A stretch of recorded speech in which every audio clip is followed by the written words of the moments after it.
Pourquoi les gens sont facilement manipulables? C'est une question que je me posais et j'essaie de comprendre les humains. Je me rapprochais tout doucement de la réponse. Ils sont débiles? Non. C'est un peu facile de dire ça, c'est un peu généraliste, mais on dirait que c'est des facteurs qui font que c'est plus facile à manipuler un humain. L'humain est très compliqué. Déjà de 1, il a besoin de faire partie d'un groupe. Il a besoin qu'il soit compris, qu'il soit écouté, qu'il corresponde à son groupe. Donc déjà, premier facteur qui pourrait influencer un humain, l'effet de groupe.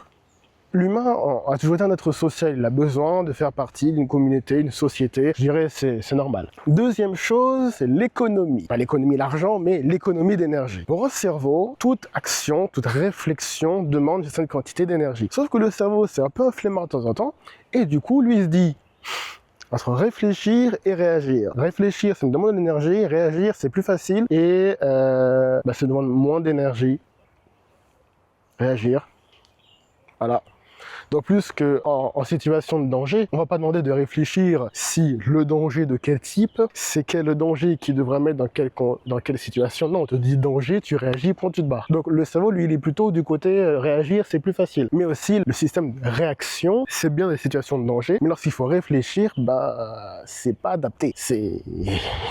Ça colle pas. Donc voilà. Troisième chose, on revient toujours sur la réaction, mais là, plutôt, c'est la partie émotionnelle. La plupart du temps, la réaction amène une réaction émotionnelle, pas une réaction rationnelle. La difficulté est là. Une réaction émotionnelle, c'est vif, c'est rapide, ça fait réagir, ça fait bouillir les émotions, tout monte, et on se construit une idée facilement. Au lieu qu'en réalité, on n'a pas pris le temps de réfléchir. Tout le principe est de prendre le temps de réfléchir pour se dire pourquoi et quel est le contexte. Est-ce qu'on peut l'analyser? Est-ce qu'on peut comprendre? Au lieu de juste simplement se vexer en disant « Oh non, ça me touche dans ma petite personnalité », faut réfléchir, faut se poser des questions, c'est ça le problème.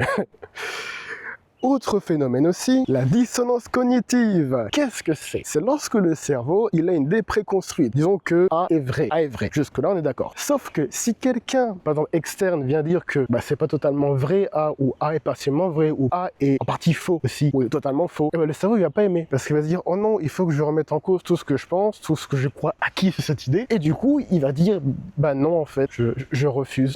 Je refuse. Je refuse.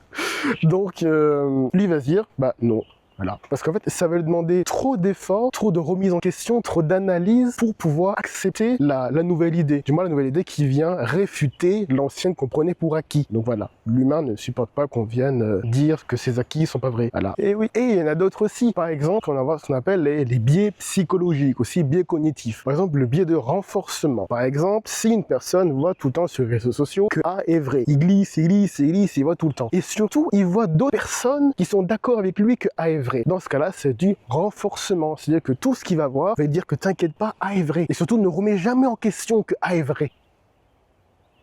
C'est pour ça que les humains sont facilement manipulables, parce que tu peux leur faire réagir émotionnellement, comme ça inhibe toute réflexion logique, ils ne se posent plus de questions, ils ne réfléchissent plus, et après, ils ne font que réagir émotionnellement, et tu les manipules comme tu veux. Tu te sers de la peur, de la colère, de tout ce que tu veux.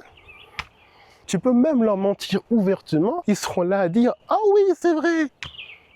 Oui, parce qu'ils sont manipulables. Et maintenant, on peut se poser la question, est-ce que moi, sous mes grands airs, vous leur expliquer, est-ce que je ne suis pas manipulable? Je suis toujours manipulable, en fait.